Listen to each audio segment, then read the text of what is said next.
hate LSS. Do you? Yes. Have people tried to pay you? Of course. And what do you say to that? Well. We on a thing. I mean, people do and have offered to pay Absolutely for LSS. Someone paid me for LSS before, but never made it to LSS, and I refunded them. Some people say they don't refund them, but when it comes to a rich bitch, it's like, girl, take your coin back. Whatever. You shouldn't have paid me anyway. I shouldn't have fucking took it, but I did. But don't apologize because I never make, mistakes. That was the first and last time that I took a payment for LSS. Okay. Only because it's like, why are you paying for LSS? I think that's some of the biggest promotion. I think it's for promotion, but sometimes a lot of people who offer to pay for LSS are, if you do call them out, nobody will clap for them. Clap if you care. All right, let's move on. So it's kind of like you want it for you, but it's like, dang, the point of LSS is for people to go up for you, for people to know that you're in the building. It's a roll call, you know what I mean? So for people not to clap and pay you, absolutely no mind. The reason why you paid is because you are a loser. That's why you paid. You get it? Because if you're the girl in Ballroom, you don't have to pay for LSS. You're gonna get it for free and earn your stripes. Like, really do the work. Like, as you talking about your career, you obviously have studied the masters, but also still being a student. Right. I think that is so incredible. Yeah. And you also had you had a status and you had some hardship, and you were like, if you guys just understood, you talk your shit. And a lot of people may not understand where you come from or how you got to where you at, but you went to jail or something like that. Can you tell me a little bit about that? Okay, so I went to jail for 2 years, 24 months exactly. Was this during your come up? I was like at the top of the Kiki scene, like the top MC, like commentator. I became really hot. Yeah. At that time, and I was not mainstream. Only did Rumbles. Rumbles was the only thing I did that considered mainstream anything. In 2013, I also commentated a performance for Midwest Awards Ball. Okay. I was so young at that time, so that's probably like a blur. But I was like at the top of the food chain when the top MC when it came to being the Kiki scene commentator. Went to jail for 2 years, and that basically was at that time hanging around and being around and doing some of the wrong things. At that time, I was only 18 or 19. I think I was 19. And I was hanging around, of course, drugs and partying. That's what I was around. You know what I mean? And prostitution as well. I was around that a lot. So being in that atmosphere, being in those hotel rooms where people are working, it's the life. And being in the life at that time, like if I'm hanging around a bunch of my friends and they're like prostituting and like getting so much money and I'm don't work on that. It's kind of like everything was paid for me. If we were traveling, flights and everything was paid for. We go out to the club, we need outfits, everything was paid for. So I was like, if they're paying for everything, and I'm like, this is the life. In my mind, that's what I thought.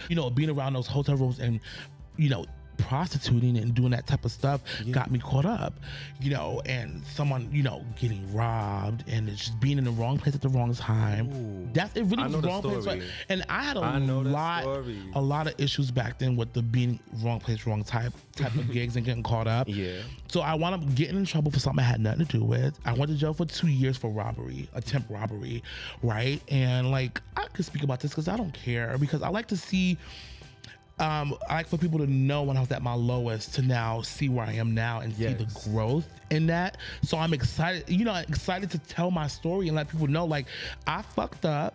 I went to jail for 2 years. I went upstate New York. Absolutely. I was in Rikers Island for like 12 months.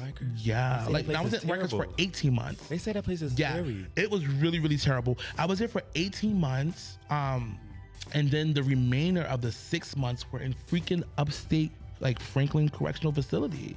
So I was there for the remainder of, my time and did that up there with a bunch of adults, like older men, grown people who've been in jail for probably 30, 40 years, just like hearing different stories and seeing different people. So it was kind of crazy. I wouldn't say it's a good experience, but it's an experience. What'd you take from it? Well, at least I like, God forbid anything that happens to me, I do say I know how to jail. It's not a good What that thing. mean? Gelling is like, you know how to move in gel. Okay, you know the do's and don'ts of gel. It's some things you just don't do. Okay. And some things that's okay and acceptable when it comes to in gel. That's like the thing. It's not something you should know, but it's something I know now that if I ever have a friend or somebody I know who's in that situation, I can kind of help them if need to be, or if I, God forbid, getting caught up, I know what's up with it. But this experience is just to know the gel system and how inmates move and how they make things to get through, you know, their time. And it's crazy. It's like a lot. It's just, you learn so much. So I've experienced gel. I would never go back. I don't want to go back. You won't go back? No. And some people ask me, do I regret it going to jail? A lot of people ask me that, or they feel like, you know, like, what's up now with it? And I say that it's really like, it's taught me so much. It's opened my eyes to say like, I'm not going back. It made me get it together. I felt like that had to happen. It's a part of your story. It happened, yeah. Like, it had to happen for me to slow down, because I was out partying a lot at a young age, getting into clubs, using fake IDs and partying with 21 and over people when I was only 18, 19 years old. And I was like partying hard, really, really bad, to where it was like, bitch, you need to slow down. You done stopped going to school. You came to the scene and started like smoking hella weed. I was not smoking weed like that, smoking hella weed and drinking and like staying up late nights. And it was really, really crazy. Like, it was like a whole episode. So I needed that to happen to like kind of like shut me down and be like, okay, go to jail for 2 years, figure out a plan, get it together, and come back out on top and make it work. And so that's what happened. I went to jail, humbled as shit. And before that, I was fighting so much. I was young. I was fighting a lot. Too? Yes, like, we was in the village. Stuff even sound like you. So listen, so we were in the village fighting like every night.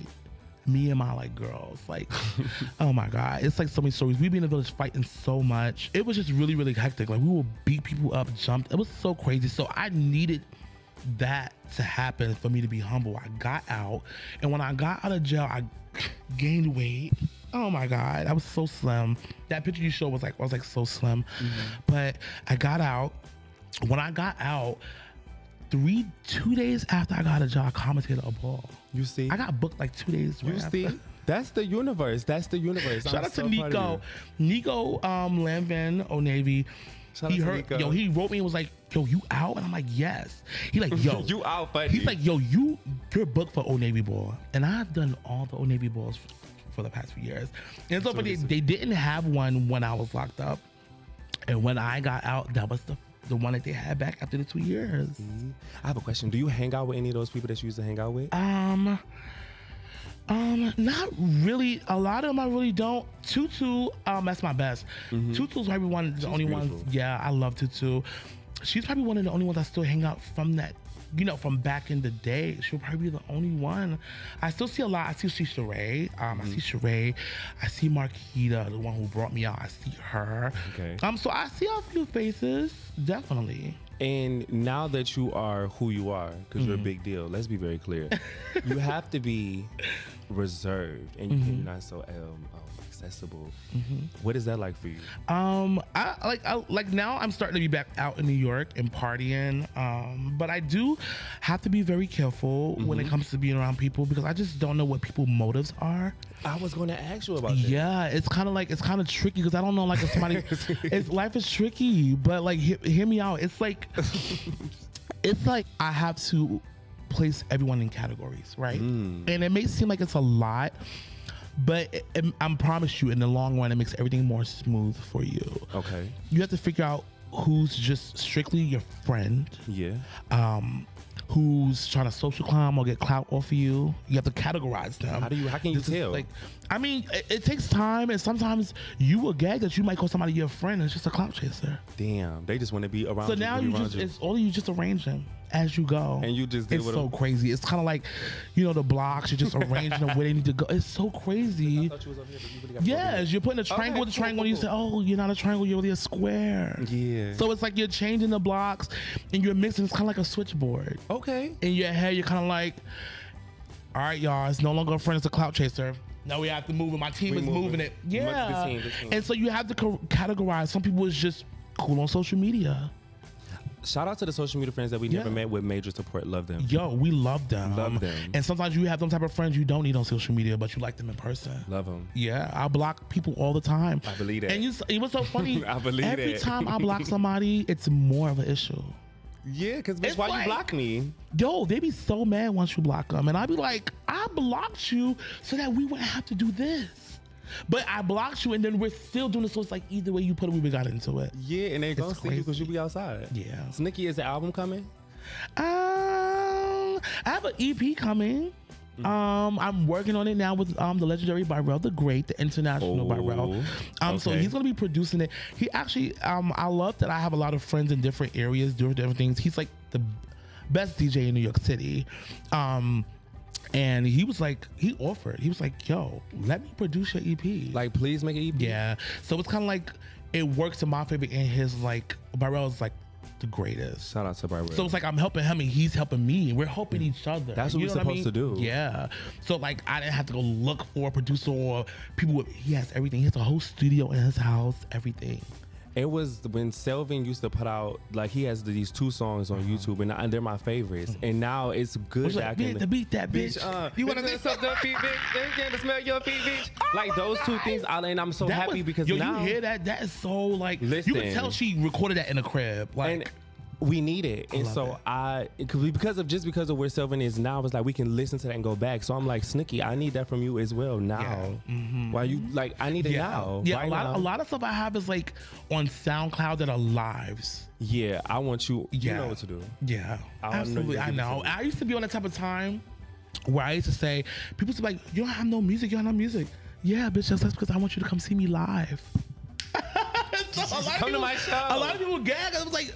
So a lot of people was like the only way I was able to listen. And before I even started traveling overseas, people used to always just hear SoundCloud or play YouTube videos, and that was the only way they can get my voice on their clip is from playing something on YouTube or on SoundCloud. But now girls are saying like, I Vogue to Snookie in person. So we want that. Yeah. I mean, you definitely are on SoundCloud as well, so you guys can check that out too. And my last question is why, and I'll check and see if this is my last question, but I think I covered pretty much everything I wanted to cover, but why is it important for a commentator to be in a house? I don't think it's important for, it really depends for real. Why are you in the house? The backstory behind it was supposed to be a con, right? Of course. And somebody who, a friend of mine who I used to hang out with was a con at the time. So if I was with her and she's a con, I was just with the cons all the time. Even when I was in Mizrahi, I was always with the cons because I was with her. You know what I mean? And it was kind of like I was a Mizrahi only because I was under Jack and being around stuff, and that's what I wanted. I think where I'm at now is what I've seen myself saying like that would be dope if that was me, but at that time, I didn't really want to be an MC. I didn't think that I was going to be one of the hottest MCs in Ballroom. I never knew that. I didn't think that, but I seen it. It went past my mind, but I wasn't really on it. I was just like, oh, that'd be dope if I was like, a top MC. But I wasn't really listening. But I don't know. I think it depends on the MC. I feel like if you're really that MC, like that top MC bitch in Ballroom, you really don't need a house because you're commentating for real. Like, what do you?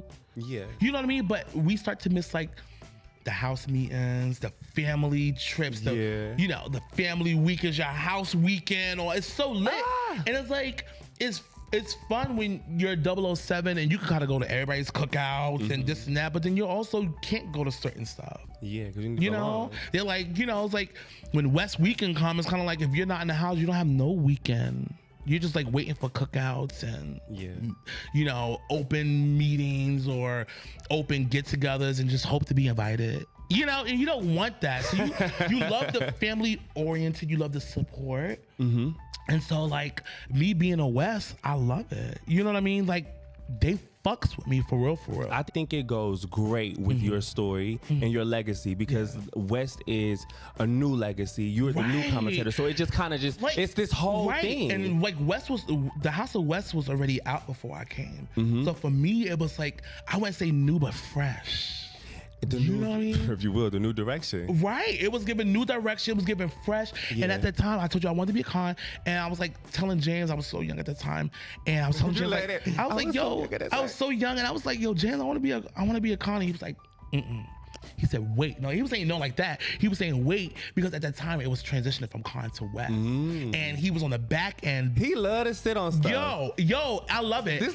He was like playing this in the back and was just like, no, just wait. And then that's when the whole, everybody left con, that whole situation. And then when West was probably like out, I don't know how long this was probably out for, probably a year or a couple of months. I'm not sure exactly. And then he was like, okay, I'm ready. You ready? Yeah. Oh. He was like, I'm ready for you. Now I don't know if I'm House of West first MC.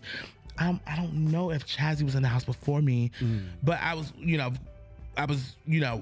Garcon House Ball. The last Garcon House Ball they had at Echo Stage in DC. That was the last one that the they one that had. didn't finish, right? Yeah, that one didn't finish. Well, they said it's going to finish this year. Did they say that? Yes. All right. Well, we are definitely going to be there. And we're there. We're looking so forward James to was it. like, come on. I went to that house meeting for, Garcon House Ball that was the name that weekend. And got into the house, fell in love the first day. They had so much food and everything. It was so dope. I loved it. The energy was amazing on the first day. They showed me, you would have thought like I knew these people for so long. The way, yeah. And I wasn't even a hot MC at that time in mainstream. Still Kiki scene worthy. And came to West. And when I came to West, I got booked for North Carolina Awards Ball. That was probably like 3 or 4 years ago. And I've been doing them ever since. So for the last 3 to 4 years, I've been doing the North Carolina Awards Ball. I've been the MC, the head airliner MC for that. I think I've done like 6 house balls by now. It's been crazy. So I would have to say the House of West have helped me. It's launched me. So it is. There is importance to that. It is importance to that. Take it with you. Yeah. Shout out to the House of West. Shout out to my house. I love y'all so much. Shout out to Africa and James, who's been so supportive, and to just like everybody who's just been booking me annually. You know what I mean? It's like, it's nothing like a consistent coin. Don't you love it? Listen, once I touch the microphone in the city on state, it's clipped. It's clipped. So let's talk about your absence, because there was just a ball in Atlanta and you weren't the commentator. And it was interesting to see people like, I wish it would have been Snookie on the mic, or if it was Snookie. How does that make you feel? Because who was on the mic? They had Stewart, the icon Stewart Ebony. Shout out to Stewart. They had Paris Delcourt. They had not Chazzy. They had Kirk. Shout out to Kirk. Kirk Balenciaga, and they had Deshaun Basquiat. Deshaun was there? Yeah. Okay, work. Yeah. A lot of people were saying that listen, this is what the people say. I don't know. This is what they say. But they said a lot of people didn't get caught out. Yeah. There was a lot of just misunderstanding. Yeah, I heard that. I can't stand when the people say they didn't get called out.